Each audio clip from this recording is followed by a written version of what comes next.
11월 15일 설린교회 청소년부 예배를 하나님께 올려드립니다. 함께 기도하도록 하겠습니다. 사랑과 은혜가 풍성하신 하나님, 우리가 이렇게 온라인으로 예배할 수 있도록 우리의 상황과 시간과 마음을 허락하여 주심에 감사합니다.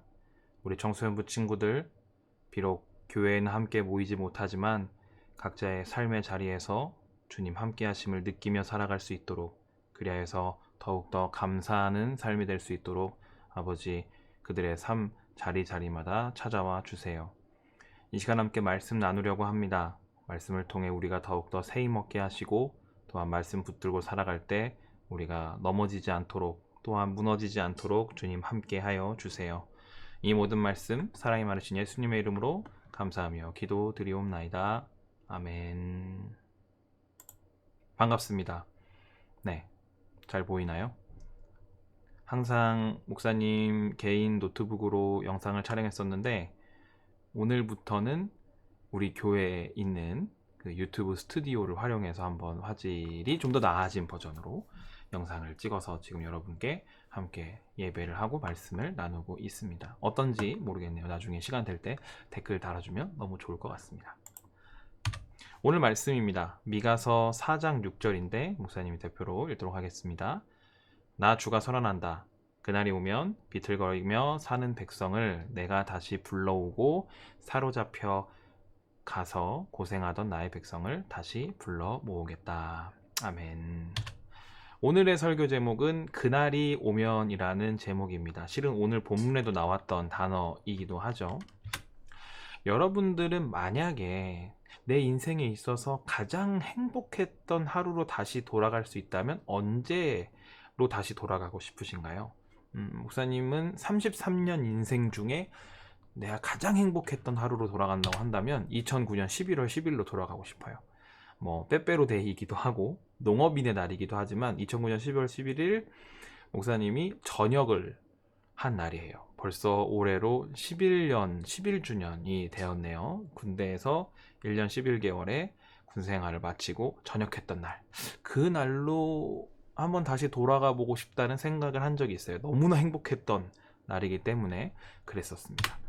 그날이 행복했던 이유는 여기 적어놨던 것처럼 이게 다시 돌아갈 수 있었던 날이기 때문이에요. 내가 살던 집으로, 함께했던 가족들에게, 그리고 항상 일어나는 시간과 자는 시간이 똑같고 항상 똑같은 식사 시간에 똑같은 밥을 똑같이 먹어야 했던 그 규칙적인 군생활보다는 내가 그냥 살았던 평범한 일상으로 돌아갈 수 있다라는 것 때문에 그 날이 되게 행복했고, 다시금 그 날로 돌아가도 참 좋겠다, 그날을 한 번 더 경험해 봤으면 좋겠다라는 생각이 들었습니다.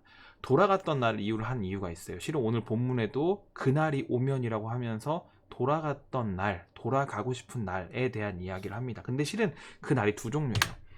저번 주에 우리가 또한 미가서 본문을 읽었는데, 그 본문은 하나님의 말씀대로 살지 않았던 이스라엘 백성들에게 하나님의 심판의 말씀을 용기 내어 담대하게 예언하고 전했던, 그러니까 예언이라는 게 하나님 말씀을 대신 전하는 거니까 미가 선지자의 모습이 나왔죠. 그래서 우리가 할 수 있는 말, 하고 싶은 말을 할 수 있는 용기를 가지자, 이런 이야기를 목사님 여러분과 함께 말씀 나눴던 기억이 있습니다.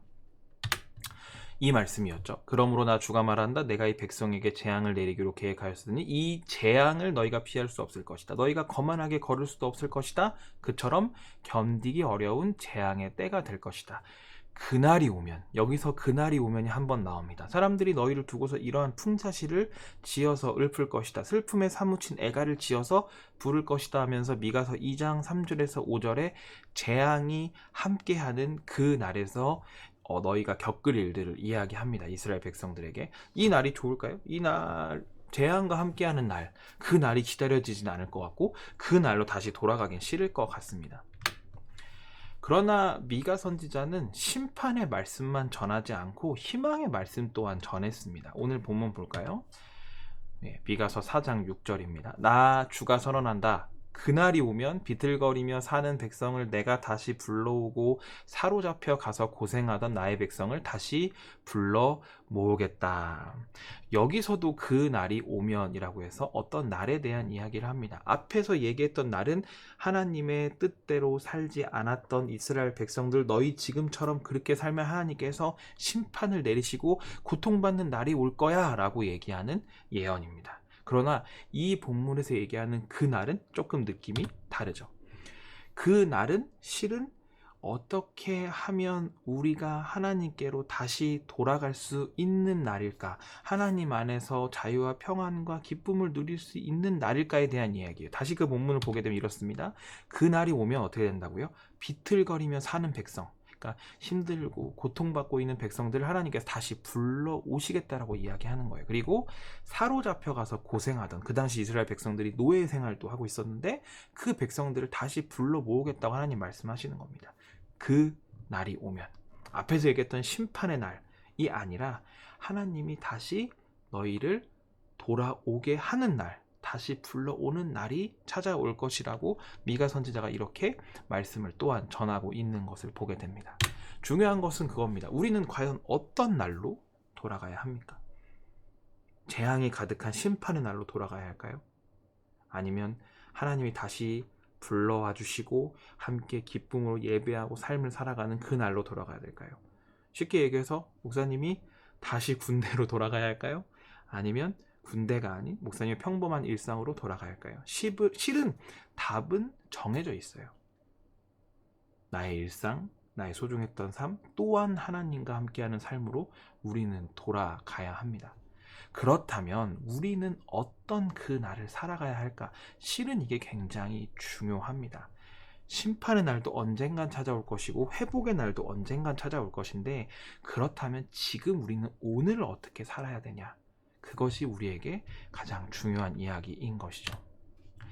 우리가 다시 함께 모여 예배하는 기쁨의 그날이 실은 올 겁니다. 목사님은 항상 그렇게 믿습니다. 물론 코로나 상황이 좋아졌다가 나빠졌다가 많아졌다가 적어졌다가 확진자가 그런 상황이긴 하지만 우리는 언젠가 다시 함께 모여서 예배하고 우리 청소년부실에 모여서 맛있게 떡볶이와 치킨을 시켜 먹고 같이 삶을 나누고 서로 교제하는 그 날을 찾을 거예요.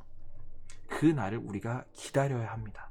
그래서 우리 친구들 첫 번째로는 그 하나님께서 다시 우리를 불러주실, 교회당으로 불러주실 그날을 기다렸으면 좋겠습니다. 그날 내가 예전에 교회에서 함께 그 신앙생활 하면서 느꼈던 기쁨들을 기다리는 친구들이 되었으면 좋겠어요. 두 번째는 내가 지금 살고 있는 이 오늘을 하나님 보시기에 좋은 그 날로 살아갔으면 좋겠습니다. 심판의 날, 재앙의 날도 오지 않았고 회복과 기쁨의 날도 오지 않았으니까 그럼 난 오늘 어떻게 살지? 그 날만 기다리며 살까? 실은 그거 중요한 것이 아니라는 겁니다.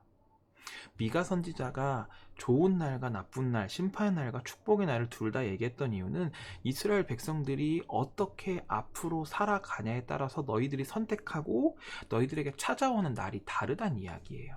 실은 그렇습니다.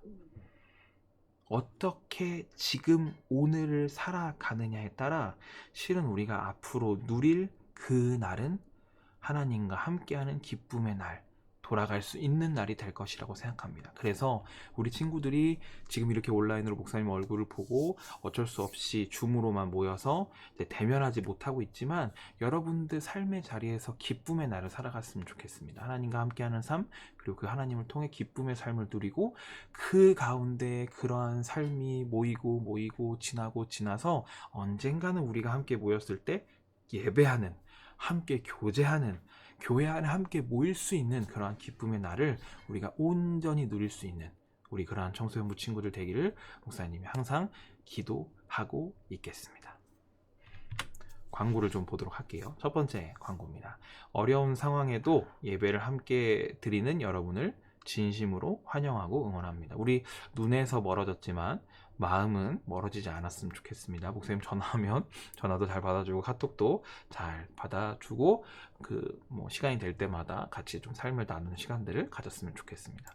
영상을 본 친구들은 구독과 좋아요, 알림 설정을 부탁한다고 이야기하고 이왕이면 댓글도 부탁을 했지만 네, 그렇게 많진 않아요. 하지만 여러분들 영상 조회수를 봐서는 계속 보고 있을 거라고 믿습니다. 나중에 괜찮으면 꼭 좋아요와 구독, 알림 설정도 하고 댓글도 달아주었으면 좋겠습니다.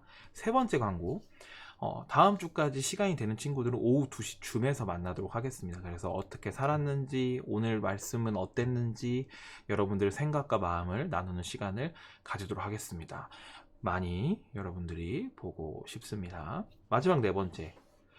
상황이 괜찮아지면, 지금보다 더 나빠지지 않으면 11월 29일부터 대면 예배를 시작해 보려고 합니다. 물론 이 설교 영상은 매주 계속 올라갈 거고, 그러나 우리가 얼굴을 맞대고 함께 예배할 수 있는 날이 되었으면 좋겠습니다. 교회에서는 방역 수칙을 철저히 잘 지키고 있어요. 물론 여러분도 예배당 올 때 꼭 마스크를 착용하고 와야겠죠. 그래서 우리가 11월 29일부터는 대면 예배를 함께 드리고, 혹시라도 오지 못하는 상황이 있는 친구들은 이렇게 다시 목사님이 영상을 올려줄 테니까 이 영상을 함께 보면서 여러분들 삶의 자리에서, 각자의 삶의 자리에서 하나님이 주시는 기쁨의 날을 살아갈 수 있는 그런 친구들이 되었으면 좋겠습니다.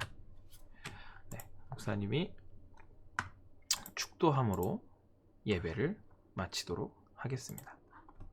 이제는 우리 주 예수 그리스도의 은혜와 하나님 아버지의 사랑하심과 성령님의 감동 교통하시는 은사가 오늘을 주님 주시는 기쁜 날로 살아가기를 원하는 사랑하는 청소년부 머리예와 또한 그들이 앞으로 찾아올 기쁨의 그날을 주님께서 인도해 주심을 믿는 그들의 가정과 생업과 학업 위에 이제로부터 영원토록 함께 계시옵기를 간절히 축원하옵나이다. 아멘.